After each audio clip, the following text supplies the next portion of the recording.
Bismillahirrahmanirrahim. Assalamualaikum warahmatullahi wabarakatuh. Alhamdulillahi ala ihsani wa syukru lahu ala taufiqihi wa amtinani. Wa asyhadu an la ilaha illallah wahdahu la syarika lahu ta'ziman li sya'ni. Wa asyhadu anna Muhammadan abduhu wa rasuluhu da'i ridwani. Allahumma salli alaihi wa ala alihi wa ashabihi wa ikhwani. Ibu-ibu yang dirahmati Allah Subhanahu wa taala, sebagaimana kita ketahui, wanita sama dengan lelaki dari sisi peribadatan, ya.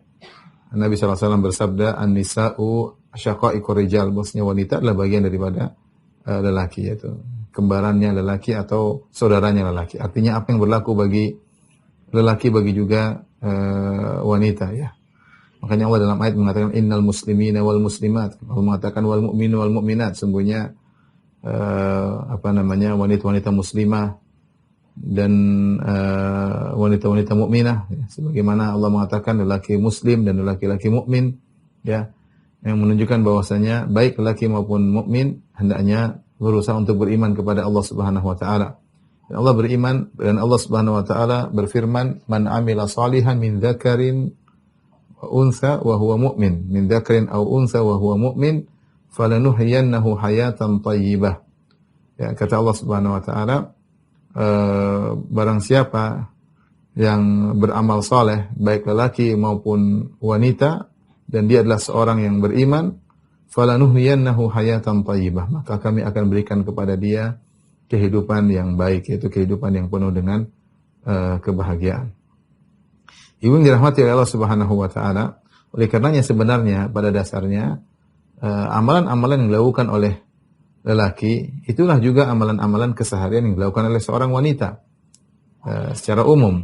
Tentu ada perbedaan-perbedaan yang sedikit namun tidak signifikan, namun secara umum amalan-amalan lelaki itulah amalan-amalan yang dilakukan oleh wanita dari sisi ibadah kepada Allah Subhanahu wa taala.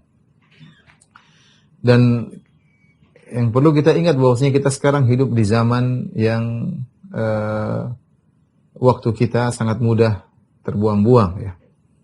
Padahal kita harus sadar bahwasanya umur kita ini akan dimintai pertanggungjawaban oleh Allah Subhanahu wa taala. Dalam satu hadis kata Rasulullah sallallahu alaihi wasallam, "Lan tazula qadama 'abdin hatta yus'ala an arba'." Ya. Kata Nabi sallallahu alaihi wasallam bahwasanya tidak akan bergeser dua kaki seorang hamba pada hari kiamat kelak, yaumul qiyamah, hatta yus'ala an arba', sampai ditanya tentang 4 perkara. Di antaranya an umrihi fima afnah, ditanya tentang umurnya kemana dia habiskan, yaitu tentang waktunya. Dan Nabi SAW menyebutkan bahwasanya waktu adalah nikmat. Kata Nabi SAW, nikmatani maghbunun fihima katsirun minan nas. 2 kenikmatan yang banyak orang terpedaya. Artinya dia tidak memanfaatkan sebagaimana yang seharusnya. As-sihhah wal faragh, yaitu kesehatan dan waktu luang.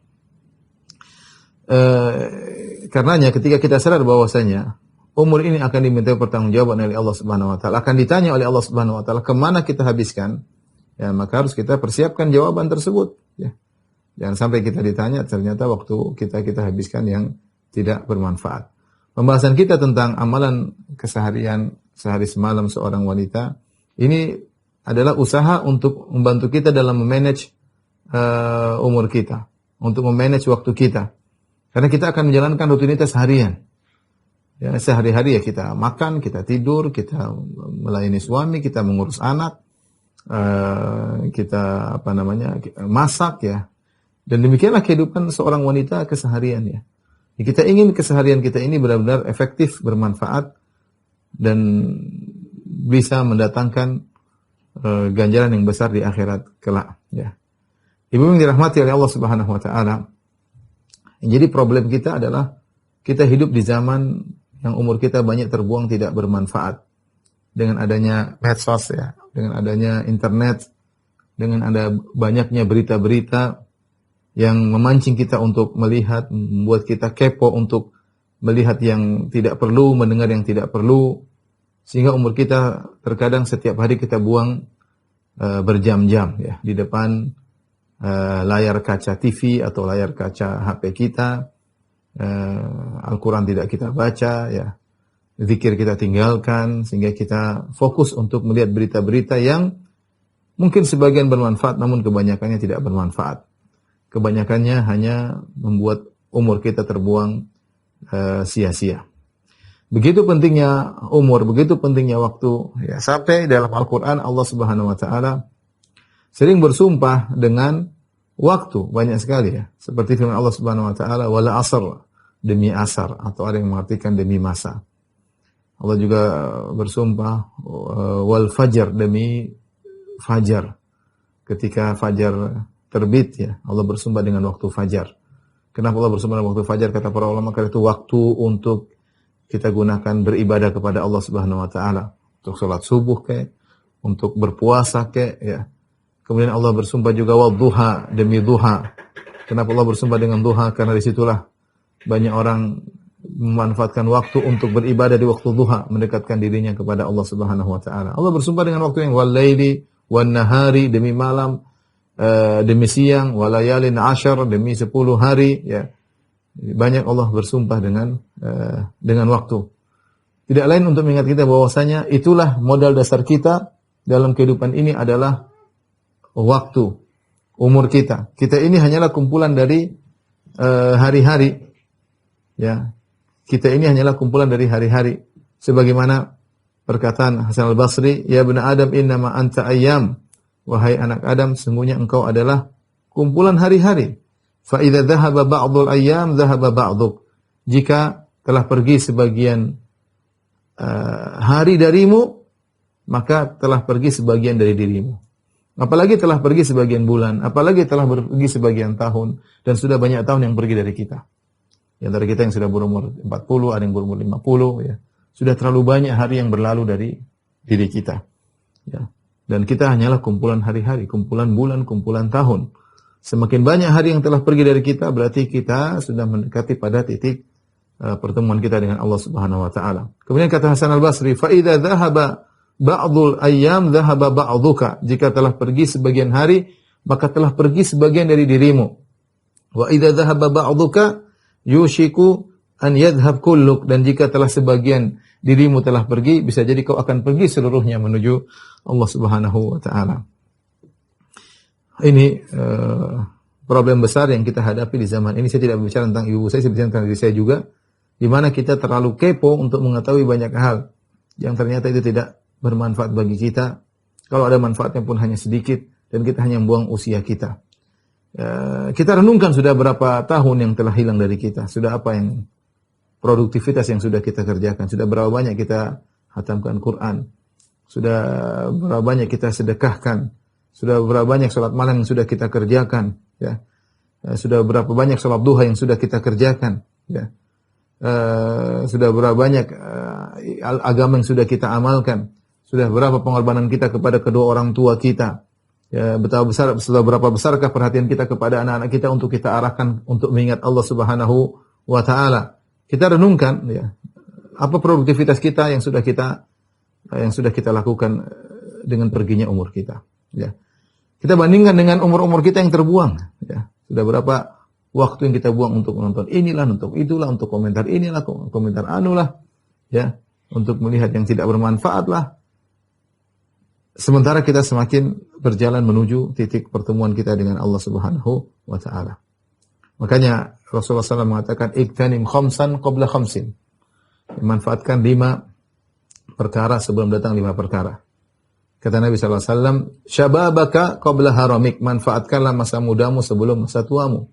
Ya, masih muda, sebelum datang masa tua sudah nggak bisa beraktivitas, tidak bisa beramal soleh lagi, kurang amal soleh kita. Mumpung masih muda, semangat. Ya. Faragaka qabla syughlik. Ya, manfaatkanlah waktu luangmu sebelum kesibukanmu.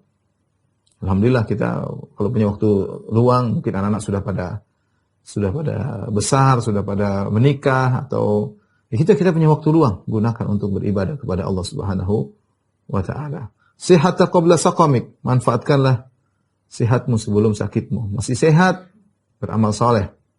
Sebelum tiba sakit kita nggak bisa beramal soleh. Hayataka qabla mautik. Manfaatkanlah masa hidupmu sebelum kau meninggal dunia. Ya. Mumpung masih hidup, masih bisa bernafas, masih bisa bertasbih, masih bisa berzikir, masih bisa baca Al-Quran, masih bisa merenungkan keagungan Allah Subhanahu wa taala. Lakukanlah sebelum datang kematian sudah tidak bisa apa-apa. Sudah kematian selesai. Ya, terputus amal kita. Ya. Kemudian Nabi SAW mengatakan juga ginaka qabla faqrik, yaitu di masa kau mampu sebelum datang kemiskinanmu. Kita masih punya duit, berinfak ya. Betapa banyak orang punya duit namun tidak bisa atau malas berinfak, pelit berinfak ya. Dan betapa banyak orang menyesal ketika dia meninggal dunia dia tidak sempat berinfak. Maka jadi antara bentuk penyesalan yang Allah sebutkan adalah orang yang meninggal sementara hartanya banyak dan dia tidak berinfak ya. Sampai dia berkata, "Laula akhartani ila ajalin qaribin fa asaddaqa wa akum minas salihin." Dia mengatakan, "Ya Rabbku, tundakanlah kematianku sebentar saja, 5 menit saja. Saya ingin bersedekah." Ya. Saya ingin bersedekah, tapi percuma. Wala yuakhirallahu nafsan idza jaa ajaluha. Allah tidak akan menunda kematian jika telah datang ajalnya. Sudah selesai. Harta itu bukan milik dia lagi. Harta itu sudah menjadi warisan bagi anak-anaknya, bagi ahli warisnya. Entah mereka gunakan untuk apa. Karenanya ibu dirahmati Allah Subhanahu wa taala, ya, ini saya kasih mukaddimah kepada ibu sekalian agar benar-benar kita tahu pentingnya umur kita ini. Jangan kita buang-buang umur kita. Sebagian kita sudah usia 50, ada yang sudah lebih daripada itu. Ya, jangan habiskan waktu kita untuk dia tidak bermanfaat. Tinggalkan berita-berita tentang artis-artis. Ngapain dia berita-berita artis?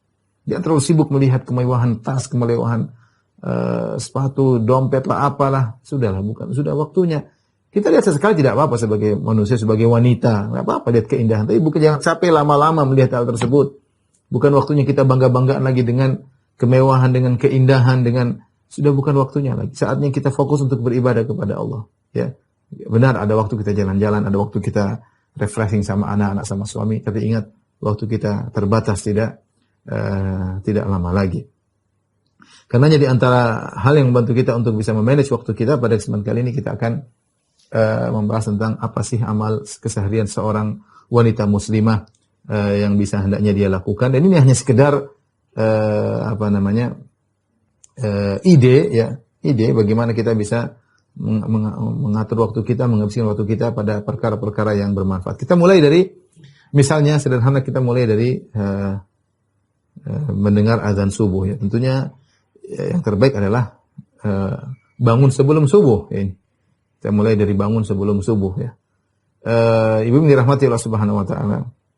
Usahakan kita ini memiliki waktu untuk berdua-duaan dengan Allah, berkhalwat dengan Allah Subhanahu wa taala. Allah turun ke langit dunia mencari hamba-hambanya. Ya, innallaha tabaraka wa ta'ala yanzilu ila sama'id dunya hina yabqa thuluthul akhir minal lail. Sungguhnya Allah Subhanahu wa taala yang Maha Suci turun ke langit dunia ketika tinggal sepertiga malam yang terakhir. Maka Allah mencari hamba-hambanya. Allah berkata, "Hal min da'in fa astajiba lahu, hal min sa'ilin fa utiya su'lah, hal min mustaghfirin fa aghfiralah." Apakah ada hambaku yang memohon akan aku kabulkan permohonannya?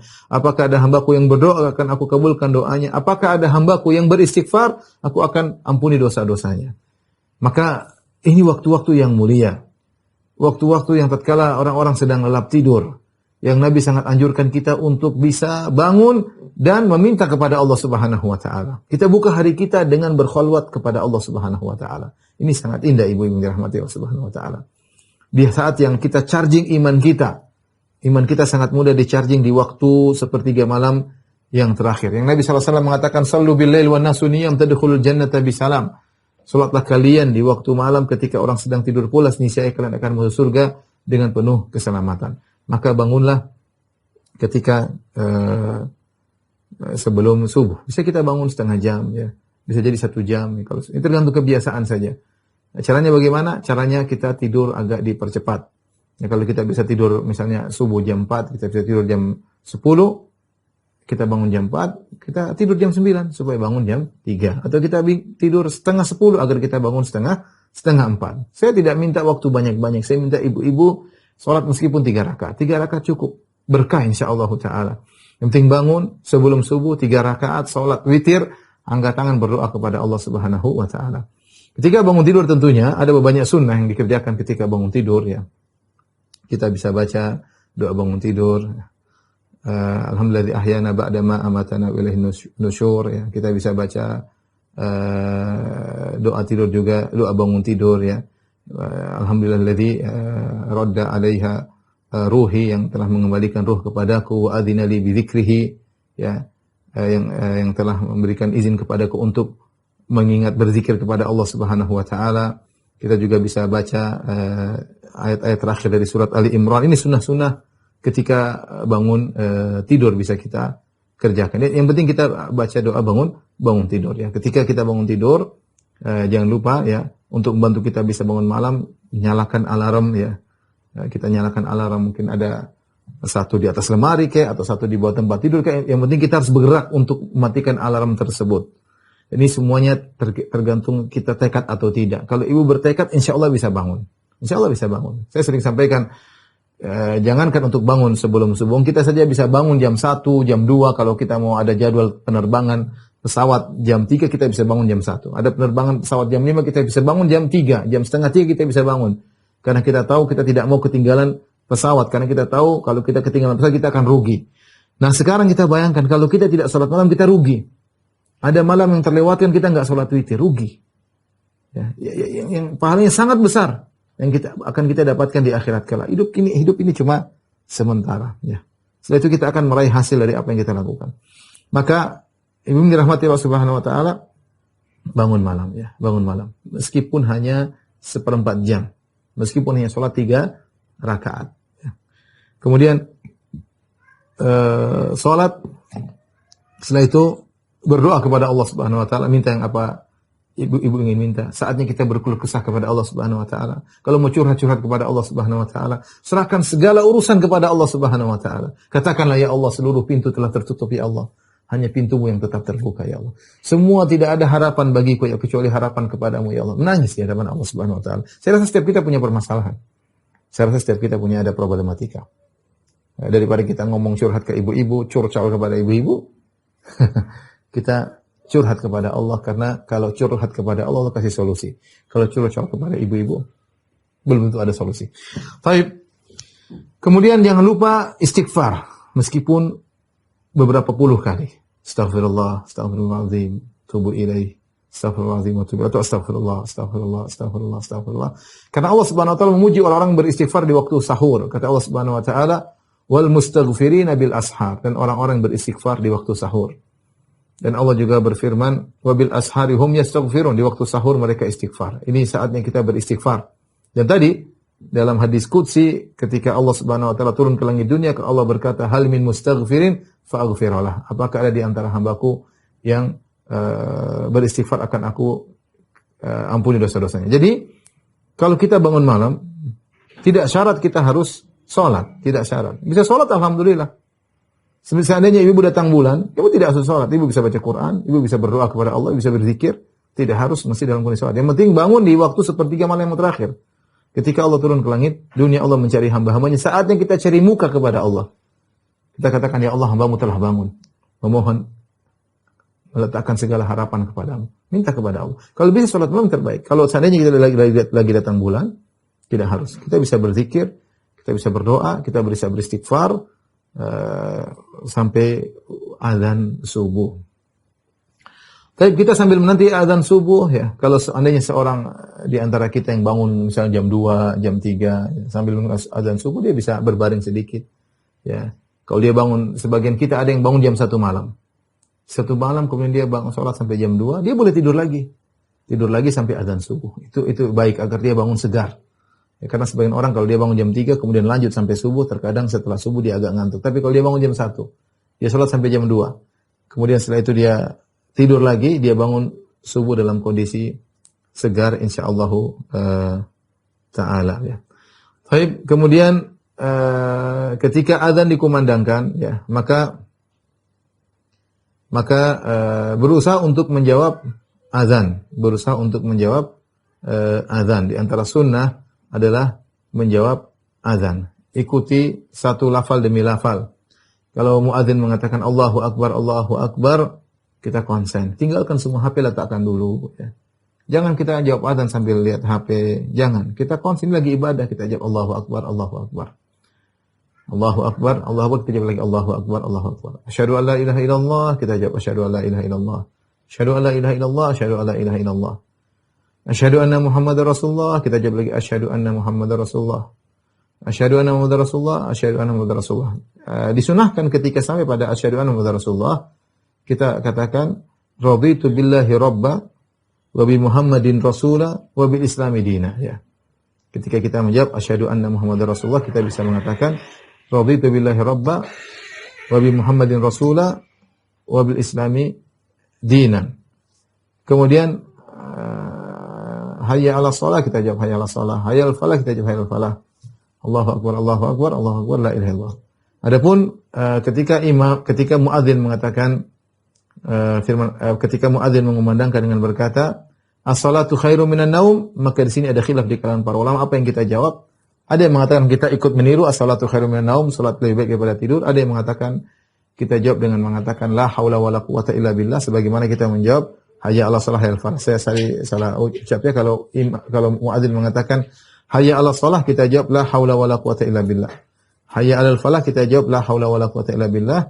Demikian juga ketika muadzin mengatakan as-salatu khairum minan naum, di sini ada beberapa pendapat, di antaranya ada yang mengatakan kita tiru dengan mengucapkan as-salatu khairum minan naum, ada yang mengatakan kita menjawab la haula wala quwata illa billah, tidak ada lain upaya kecuali dari Allah Subhanahu wa taala, karena tidak ada yang bisa bangkitkan kita untuk salat, tidak ada yang bisa membuat kita melangkah kaki menuju masjid kecuali Allah Subhanahu wa taala, tidak ada yang bisa bangunkan kita dari tidur menuju salat kecuali Allah Subhanahu wa taala.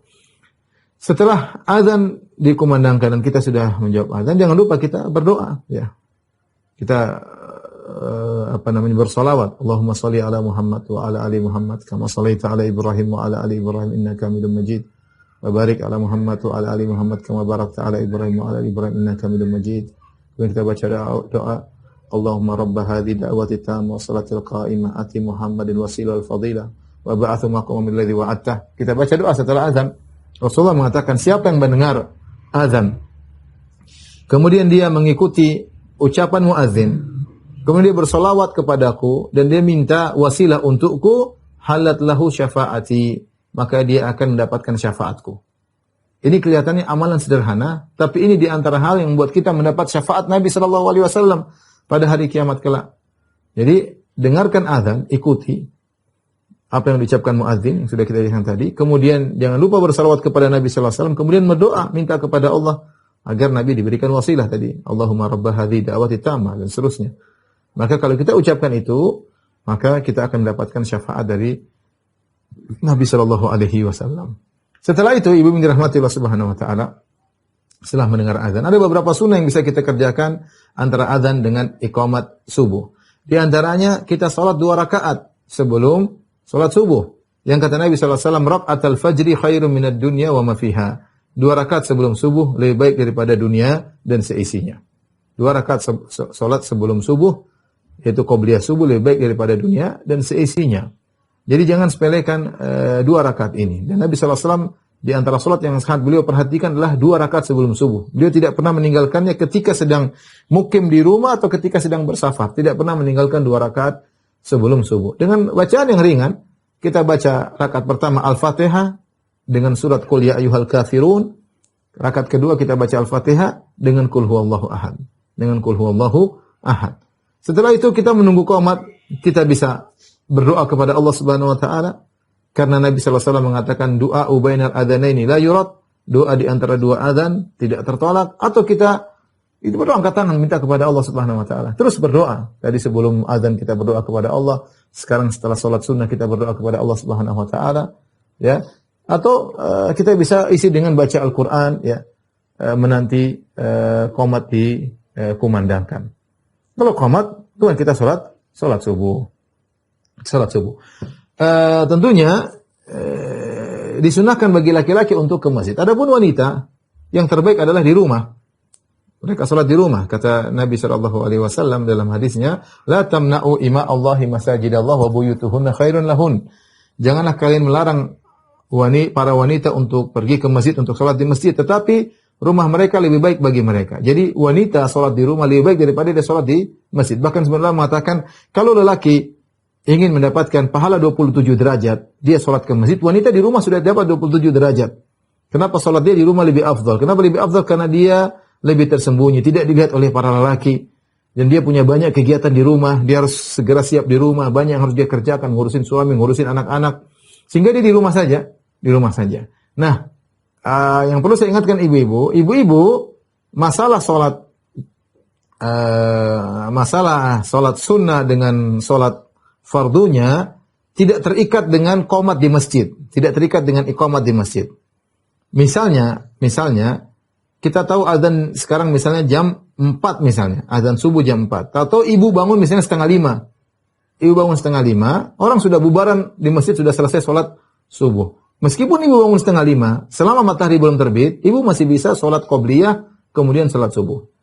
Ya, jadi bukan berarti kalau sudah qomat di masjid sudah tidak bisa lagi sholat qobliyah, tidak. Ibu-ibu di rumah tidak terkait dengan apa? Iqamat di masjid. Yang penting waktu subuh masih ada, maka ibu-ibu masih boleh sholat qobliyah, kemudian baru sholat subuh. Dan ini berlaku pada sholat-sholat yang lainnya. Sama dengan sholat duhur misalnya. Misalnya ibu sholat duhurnya jam 2, padahal sholat duhur dari jam 12. Orang sudah buir dari masjid. Ibu sholat duhur misalnya jam 2 karena ada keperluan. Ibu masih bisa qobliyah, kemudian sholat duhur 4 rakaat, kemudian sholat ba'diyah. Nah, ini yang dikerjakan di waktu subuh. Ketika misalnya ibu seorang wanita tidak sempat sholat qobliyah subuh, maka dia boleh mengerjakannya setelah sholat subuh atau dia kerjakan di waktu duha. Taib. Setelah selesai sholat subuh, apa yang dilakukan? Segera berzikir pagi petang. Ambil buku zikir pagi petang, baca dan dihayati. Ini di antara senjata kita untuk menjalani kehidupan. Zikir pagi petang tuh doanya bagus-bagus, indah-indah. Doa-doa minta petunjuk, doa minta pertolongan, doa minta perlindungan dalam zikir pagi dan petang. Dan di antara waktu yang paling afdal untuk mengingat Allah adalah waktu bil ghudwi wal asal, di waktu pagi dan di waktu petang. Ini waktu paling tepat kita berzikir kepada Allah. Sebenarnya mengatakan kenapa? Karena di waktu pagi dan petang kita masih konsen. Kita belum sibuk dengan pekerjaan di pagi hari. Ketika di waktu petang kita sudah selesai pekerjaan, sehingga kita bisa konsentrasi untuk berzikir kepada Allah Subhanahu wa Ta'ala. Karenanya jangan lupa untuk zikir pagi petang. Zikir pagi petang mudah ya. Kalau seorang baca dengan perlahan saja, mungkin 10 menit sudah selesai. Kita saja baca berita, dengar berita setengah jam, 1 jam kita betah. Masa tidak kuat kita zikir pagi petang 10 menit. Dan itu adalah kelezatan kalau kita membiasakan. Kalau kita tidak zikir pagi petang, sepertinya ada yang kurang. Maka duduk, kita kemudian berzikir pagi petang. Kalau tidak hafal, kita ambil buku atau aplikasi, kita baca. Ya, kita baca zikir pagi petang seperti Allahumma anta rabbi la ilaha illa anta khalaqtani wa ana abdu. Itu seterusnya kita baca. Dan alhamdulillah di aplikasi juga ada, di YouTube juga ada. Ya, kita doa misalnya Allahumma fatir as-samawati wal ardh alimal ghaibi wasyahadah rabb kulli syai'in wa malika asyhadu alla ilaha illa anta a'udzubika min syarri nafsi wa syarri syaitani wa syirkihi wa naktarif ala nafsi su'an aw ujurra ila muslim. Maknanya luar biasa. Ya, ya Allah pemilik pencipta langit dan bumi, ya, yang mengetahui yang gaib maupun yang nampak. Rabb kulli syai'in wa malika, dia pemilik segala sesuatu dan pencipta segala sesuatu. Kemudian kita berdoa asyhadu alla ilaha illa anta, aku bersaksi tidak ada yang berhak disembah kecuali engkau. A'udzubika min syarri nafsi, Allah aku berlindung kepada engkau dari keburukan jiwaku. Wa min syarri syaitani wa syirki, dan aku berlindung dari godaan syaitan dan kesyirikannya. Dalam sebagai riwayat min syarri syaitani wa syaraki, aku berlindung dari godaan syaitan dan anak buahnya dan jerat-jeratnya. Wa naktarifa ala nafsi su'an, dan aku berlindung kepada engkau jangan sampai aku melakukan dosa. Au ajurrah ila muslim, atau aku bawa keburukan kepada muslim yang lain. Doa yang indah yang seorang baca. A'udzu bikalimatillahi tammati min syarri ma khalaq 3 kali. Bismillahirrahmanirrahim la yadhurru ma'a ismihi syai'un fil ardi wala fis sama'i samil alim. 3 kali kita baca. Ya. Subhanallah wa bihamdihi ada khalqi wa ridha nafsi wa zinata arsyih wa kalimati, kita baca 3 kali.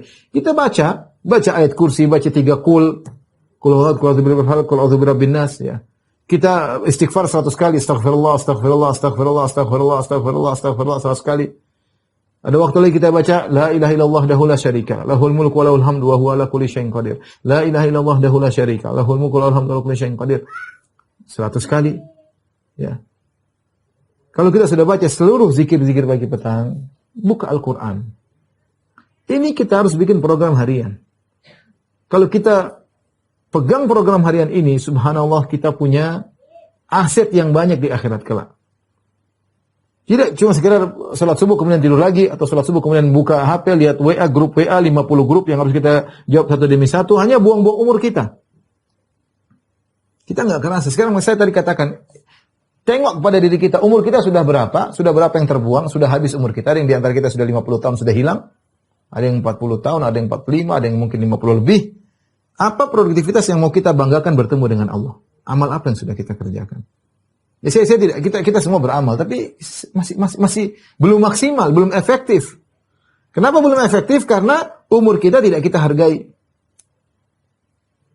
Habis waktu umur kita untuk melihat berita, untuk komentar, untuk melihat komentar, untuk beranalisa macam-macam yang bukan bidang kita. Karenanya nanti kalau kita sudah melaksanakan segala kegiatan, silakan Anda sibuk dengan dunia Anda untuk kemaslahatan Anda. Rasulullah SAW mengatakan, ihris ala ma yanfa'uk wasta'in billah. Semangatlah untuk melakukan yang bermanfaat bagimu, perkara dunia maupun akhirat, semangat. Wasta'in billah, minta tolong kepada Allah Subhanahu wa taala. Jadi setelah zikir pagi petang, tidak ada salahnya kita baca meskipun selembar halaman Quran, meskipun tidak ada masalah. 1 halaman, 2 halaman, 3 halaman, 4 halaman. Tidak apa-apa, baca, dicicil, kita baca, hati menjadi lega. Hati menjadi lega. Mulailah setelah itu mulai kita sibuk ya. Sibuk ngurusin suami, siapkan makanan, anak-anak, dan kita niatkan karena Allah Subhanahu wa taala. Karena disyaratkan oleh para ulama, seluruh kegiatan duniawi agar mendapatkan pahala harus niatnya karena Allah Subhanahu wa taala. Dalam beberapa hadis Rasulullah SAW sebutkan, di antaranya Rasulullah SAW mengatakan, lasta tunfiqu nafaqatan tabtaghi biha wajha Allah illa ujirta 'alaiha, hatta luqmata taj'aluha fi imra'atik. Kata Nabi sallallahu alaihi wasallam, tidaklah engkau menginfakkan apapun kau niatkan karena Allah, tabtaghi bi wajha Allah, kau mencari wajah Allah, kecuali kau dapat pahala. Sampai suapan yang kau suapkan ke mulut istrimu, kalau kau sedang menyuapkan suapan ke mulut istrimu, kau juga dapat pahala. Tapi ada syaratnya, tabtaghi bi wajh Allah. Harus kita hadirkan itu, kita mencari wajah Allah Subhanahu wa taala. Dalam hadis yang Rasul mengatakan, seorang laki idza anfaqa wa huwa yahtasibuhu, dia mengharap wajah Allah, maka dia dapat pahala. Harus ada ihtisab. Sehingga disyaratkan untuk perkara duniawi, kegiatan kita keseharian duniawi harus ada dalam diri kita karena Allah Subhanahu wa taala. Semua yang karena Allah itu dapat pahala. Jadi ibu melayani suami itu ibadah yang agung. Mulailah misalnya masak, bikin tehnya, kayak antar dengan baik, dengan tenang, ayah atau papi atau abi sudah siap, dapat pahala. Bangunkan anak-anak, mandikan anak masih kecil. Kalau anak sudah besar diteleponin ya. Saya dulu punya mertua rahimahullah, sudah meninggal dunia, ibu mertua. Ibu mertua saya tidak pernah meninggalkan salat malam, selalu salat malam. Dan ipar-ipar saya cerita kalau sudah subuh dia telepon anak-anaknya. Ini anaknya ada yang di Sorong, ada yang di Makassar, ada yang di mana, ada yang diteleponin. Padahal anaknya semua insyaallah rajin salat subuh. Tapi begitu dia perhatian. Ya, kita juga sibuk. Meskipun anak kita sudah besar-besar, dari sana kita telepon, gimana anak, tanya kabarnya, gimana salat subuh, tidak ada masalah. Ya, yang penting memang itu baik bagi mereka, kita lakukan. Tapi ini yang maksud saya, wanita di rumah ya, kebanyakan di rumah kan, kebanyakan jadi bos rumah tangga. Ya. Nah ini waktu dia banyak yang luang, ya, banyak luang di rumah. Artinya waktu dia untuk mengurusi rumah tangga itu sangat banyak. Untuk masak, ngurusin pembantu, beli makanan, beli bahan-bahan dapur, ngurusi suami, ngurusi anak-anak, banyak kegiatan, ngantar sana, ngantar sini, itu semua harus niatkan karena Allah. Jangan kita melakukan dengan hati yang pelong, kosong begitu saja.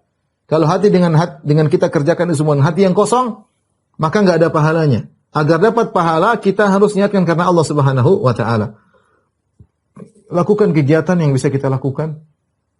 Dan jangan sampai kita bengong, tidak ada aktivitas. Itu maksud saya.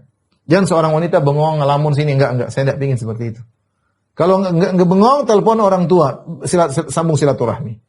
Kalau bengong, telepon kakak adik. Sekarang telepon WhatsApp gratisan. Ya. Tinggal telepon gimana kabarnya, bercanda, niatkan karena Allah, dapat pahala. Dapat pahala. Kalau nggak ada lagi, telepon teman.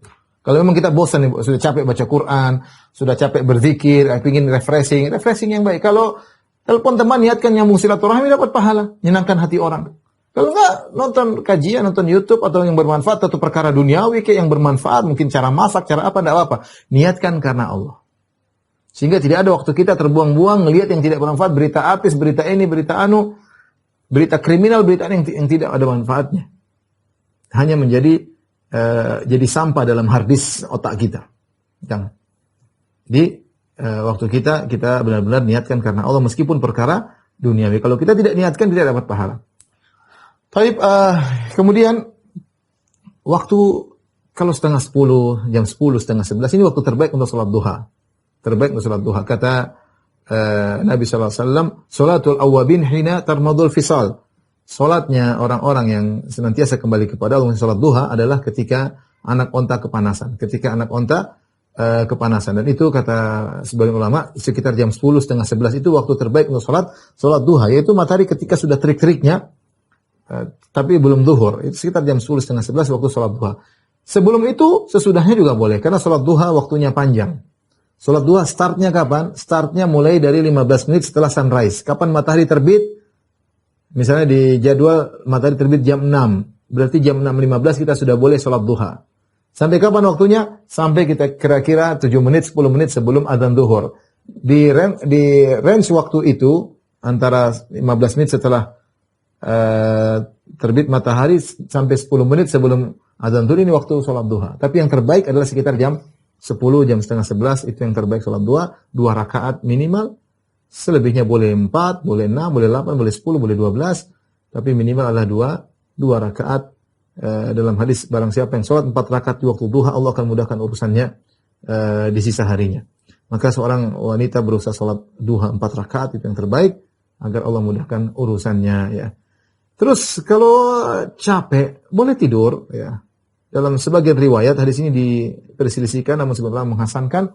Rasulullah SAW mengatakan, qilu fa inna syaitana la yaqil. Tidurlah di siang hari, sungguhnya syaitan tidak tidur ya. Kita boleh tidur sebelum zuhur, setelah zuhur boleh. Nanti ada waktu istirahat. Kita istirahat setengah jam, 1 jam, ini membuat kita segar dalam menjalankan aktivitas. Kalau kita semua suami sudah beres-beres semua sudah pergi kerja, kita istirahat sebentar. Kita jam 10, jam 11 istirahat menjelang zuhur atau setelah zuhur sehingga ketika suami datang kita aktif dalam melayani, karena melayani suami pahalanya besar. Baik, kita lanjutkan. Setelah tiba waktu zuhur, siap-siap untuk melaksanakan sholat zuhur. Jadikanlah seorang wanita yang menanti-nanti kapan azan. Ya, ini bagus. Sehingga hati kita selalu tergantung kepada azan. Saya ingin melaporkan diri saya kepada Allah, saya ingin curhat kepada Allah, saya ingin sujud di hadapan Allah Subhanahu wa taala. Saya ingin melepaskan keluh kesah saya kepada Allah Subhanahu wa taala. Jadi siap waktu zuhur kapan, dia perhatikan. Kalau dia punya jam bagus ini sebentar, ada jadwal azannya, punya HP sebentar lagi. Siap-siap ya. Jadi ketika azan zuhur seperti yang sudah kita sampaikan tadi, jawab azan. Jawab azan, bersolawat, kemudian meminta kepada Allah untuk Nabi diberikan wasilah, kita dapat syafaat dari Nabi sallallahu alaihi wasallam. Setelah itu kita salat qobliyah. Qobliyah zuhur 4 rakaat. Boleh 2 rakaat boleh. Yang terbaik tentunya 4. Tapi 2 rakaat juga boleh. Setelah itu kita salat duhur. Salat duhur 4 rakaat tentunya. Kalau ibu tidak ke masjid, ya, tidak harus ibu menunggu qomat di masjid baru kemudian salat duhur, tidak harus. Dan bisa jadi ibu salat duhur setelah setengah jam setelah qomat, enggak dimasalah. Jadi saya ingatkan wanita tidak terikat dengan azan dan iqamat ya. Tetapi untuk doa adalah antara azan dan iqamat. Kalau di antara doa yang dikabulkan adalah ad-du'a bainal adzanain la yurad. Doa di antara adzan dan iqamat dikabulkan. Maka kalau ibu sudah mendengar adzan, tidak apa-apa angkat tangan minta kepada Allah Subhanahu wa taala. Tapi kaitannya dengan qobliyah dan ba'diyah tidak ada kaitannya dengan iqamat di masjid. Ibu bisa qobliyah jam 2 boleh. Kemudian salat zuhur baru kemudian ba'diyah, enggak ada masalah, ya. Tapi kalau terbiasa mengikatkan diri dengan adzan dan iqamat di masjid juga bagus agar kita rajin, agar kita salat di awal waktu. Jadi saya ulangi, qobliyah zuhur 4 rakaat, dikerjakan 2 juga boleh. Kemudian kita sholat duhur 4 rakaat, setelah itu kita ba'diyah. Ba'diyah 4 boleh, 2 boleh. 4 boleh, 2 boleh. Sama seperti qobliyah sama dengan ba'diyah. Boleh 4, boleh 2. Ya. Kemudian lakukan aktivitas di siang hari ya, yang bermanfaat. Mau kita bersihkan rumah atau mungkin kita berusaha untuk ngapal-ngapal Quran sedikit ya. Tidak ada salahnya ibu-ibu di umur yang sekarang ini berusaha tidak meninggal dunia kecuali punya hafalan juz ammah ya. Kecuali punya hafalan juz ammah. Juz ammah itu mudah ibu-ibu ya. Saya ini nasihat saya untuk ibu-ibu sekalian. Berusaha kita tidak meninggal dunia kecuali kita punya hafalan juz ammah. Gimana caranya ibu-ibu? Caranya ibu kumpul, punya kelompok, punya guru di grup WhatsApp, cari guru tahfidz dan itu banyak. Suruh ngajarin tahfidz di grup, setoran kepada guru tersebut, ya, kumpul kasih penghargaan kepada guru tersebut dan punya jadwal rutin untuk setoran meskipun 1 ayat. Insya Allah belum setahun ibu-ibu sudah hafal juz ammah. Kalau nggak setahun nggak ada masalah, mau 2 tahun nggak ada masalah. Yang penting ada usaha dan itu sangat berpengaruh dalam semangat beribadah bagi ibu-ibu. Orang yang punya hafalan juz ammah, dia semangat sholat malam. Orang yang punya hafalan juz ammah, dia semangat sholat qobliyah dan ba'diyah. Kenapa dia punya hafalan? Dia baca di sholat sunnah, dia baca ketika sholat tahajud, ya, dia kerjakan. Baik, intinya manfaatkan waktu, jangan terbuang-buang. Mau istirahat silakan di siang hari atau kegiatan yang lain sambil menunggu asar. Ketika asar tiba, sama yang dilakukan, menjawab azan sebagaimana tadi kita sebutkan, ya. Kemudian bersalawat, kemudian mendoakan Nabi sallallahu alaihi wasallam sehingga dapat syafaat dari Nabi sallallahu alaihi wasallam. Setelah itu salat asar. Salat asar tidak ada salat sunat rawatib, tidak ada qobliyah, tidak ada ba'diyah. Salat asar tidak ada qobliyah, tidak ada ba'diyah. Tapi yang ingin salat 4 rakaat sebelum asar boleh. Ini salat yang dianjurkan namun tidak sampai pada sunnah muakkadah. Sunnah muakkadah itu sunnah yang ditekankan, yang Rasulullah SAW selalu mengerjakan, tidak ditinggalkan. Rasulullah SAW mengatakan, rahimallahu mra'an shalla qabla al-asri arba'an. Semoga Allah merahmati seorang yang salat 4 rakaat sebelum asar. Semangat. 4 rakaat sebelum asar salat, dapat rahmat dari Allah Subhanahu wa taala. Kita sangat butuh rahmat Allah Subhanahu wa taala. Kita masuk surga dengan rahmat Allah Subhanahu wa taala. Kita diberi petunjuk karena kasih sayang Allah Subhanahu wa taala. Jadi tidak ada salahnya kita 4 rakaat sebelum asar. Tapi kalau tidak dikerjakan tidak mengapa, langsung salat asar tidak jadi masalah. Setelah salat asar kita duduk sebentar. Duduk baca zikir petang. 10 menit enggak lama. Buka aplikasi atau ambil buku kecil kita baca. Istighfar 100 kali, kita baca la ilaha illallah syarika lahu mulku wa lahu syai'un qadir 100 kali. Ya, tidak sampai 100 enggak ada masalah. Sebisanya. Istighfar tidak sampai 100 enggak ada masalah. Tapi kalau bisa bagus. Ya. Kemudian kita baca lagi Al-Qur'an, 1 halaman, 2 halaman, ya. Ini kegiatan kita yang bermanfaat bagi kita di alam barzakh. Ustaz capek, Ustaz. Bosan. Ini yang Anda akan rasakan kebahagiaan begitu masuk di alam barzakh, ini yang Anda akan rasakan.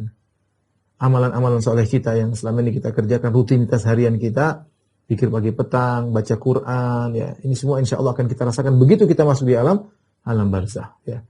Tidak ada yang menyelamatkan kita amalan kita, tidak ada. Mau suami kita, mau anak kita, mau kakak kita, mau guru kita, murid kita, enggak. Amal kita yang jadi patokan kita.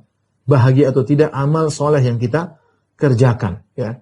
Jadi waktu asar ini waktu yang cukup panjang.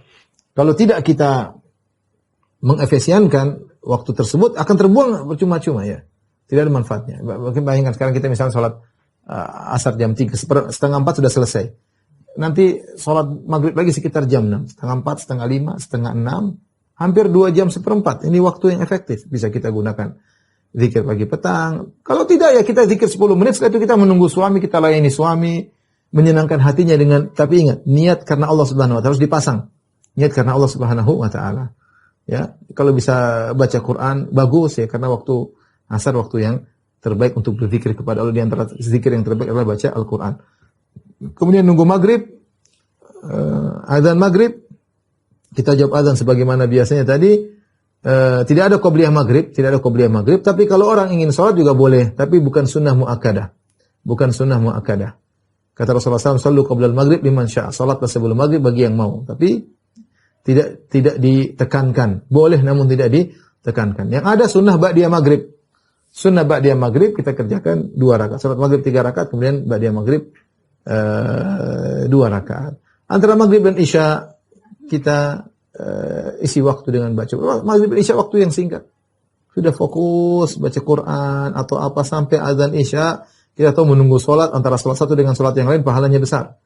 Dan dahulu di antara sunnah para salaf dahulu, perhatikan ibu-ibu, mereka punya musalla dalam rumah mereka. Musalla itu tempat untuk sholat. Jadi mereka punya tempat khusus. Kita punya rumah misalnya besar, kita jadikan tempat khusus di mana terserah di mana, di pojok kayak di ujung kamar kayak di mana kayak dekat lemari kayak, tapi kita punya tempat kita taruh sejadah di situ, kita gantungkan mukena di situ, kita taruh Al-Qur'an di situ. Tempat kita beribadah kepada Allah, tempat khusus disebut dengan musalla, musalla rumah. Ya. Nah, ibu-ibu berusaha punya tempat seperti. Jadi begitu duduk situ kita sudah fokus untuk beribadah kepada Allah. Memang kita boleh sholat di mana saja, nggak ada masalah. Tapi berusaha ibu punya musala khusus dalam rumah sehingga dia konsen di situ. Situlah dia taruh Al-Qur'an, situlah dia taruh buku zikir pagi petang, situlah dia taruh mukenanya, situlah taruh baca buku-buku agamanya. Sehingga ketika dia masuk tempat tersebut dia khusus ibadah. Salat maghrib dia tunggu sampai Isya kalau nggak ada kegiatan. Kalau ada kegiatan sama suami, layani suami, tentunya itu lebih utama. Tapi kalau tidak ada, kita zikir sampai baca Quran kayak apa kayak sampai Isya. Dan itu kebahagiaan ibu-ibu. Kebahagiaan itu bukan kita punya grup 50, ketawa sana ketawa sini, enggak ibu-ibu. Itu cuma kebahagiaan semu. Bukan kebahagiaan kita ke mall tiap hari, ada kesenangan benar, tapi itu bukan kebahagiaan hati, bukan di situ. Orang sekarang banyak cari kebahagiaan dengan jalan-jalan, tapi belum tentu mereka bahagia. Mereka pergi ke mall pulang-pulang berkelahi sama suaminya, ya. Bukan berarti jalan sana, jalan sini. Kita ada waktunya kita ke mall, ada waktunya kita refreshing, ada waktunya kita jalan. Tapi yang sehari-hari bukan begitu kerjaan kita. Kebahagiaan kita baca Quran, kita bisa baca terjemahnya sampai nangis, itu kebahagiaan. Demi Allah itu kebahagiaan ibu. Jangan terpedaya dengan glamornya dunia. Anti mencari kebahagiaan bukan cuma baca Quran. Allah yang menentukan hati kita bahagia. Kalau kita baca Quran, Allah ingin kita bahagia, kita akan bahagia. Ya. Kemudian kita tunggu salat Isya. Kalau sudah salat Isya, azan Isya, kita salat Isya 4 rakaat. Kita ba'diyah Isya 2 rakaat. Ba'diyah Isya 2 rakaat. Setelah itu sudah kita ngurusin suami, ngurusin anak-anak, ya. Suami harus diurus. Kalau ada yang suami pulang setelah Isya, mungkin karena macet di Jakarta, sambut suami dengan sebaik-baiknya, sambut dengan senyum yang seindah-indahnya. Buka sepatunya, buka kaos kakinya, buka bajunya, layani dia dengan sebaik-baiknya. Itu bahagia, itu pahala. Bikin suami kalau kita senyum, suami senang ngobrol sama kita, bikin dia nyaman senyaman-nyamannya. Ya, karena surga kita tergantung pada suami. Kata Nabi SAW, ketika Rasulullah SAW bertemu dengan seorang wanita, kata Rasulullah SAW, "Adzatu ba'lin anti?" Apakah kau adalah seorang wanita yang punya suami? Kata wanita tersebut, "Na'am ya Rasulullah, saya punya suami." "Kaifa anti minhu?" Kata Rasulullah, "Bagaimana engkau dengan sikap terhadap suami?" Kata wanita tersebut, "La aluhu juhdan illa ma ajiztu anhu." Aku berusaha untuk berbakti kepadanya sebakti-baktinya kecuali yang aku tidak mampu. Wanita itu berkata, kata Nabi sallallahu alaihi wasallam, "Unzuri aina anti minhu." Lihatlah bagaimana kedudukanmu di sisi suamimu. Fa innahu jannatuki wa naruki. Sungguhnya suami itu surgamu atau nerakamu. Jadi saya ingin ingatkan kepada ibu-ibu. Benar tadi kita sebutkan banyak ibadah, ritual harian dari sebelum subuh sampai Isya.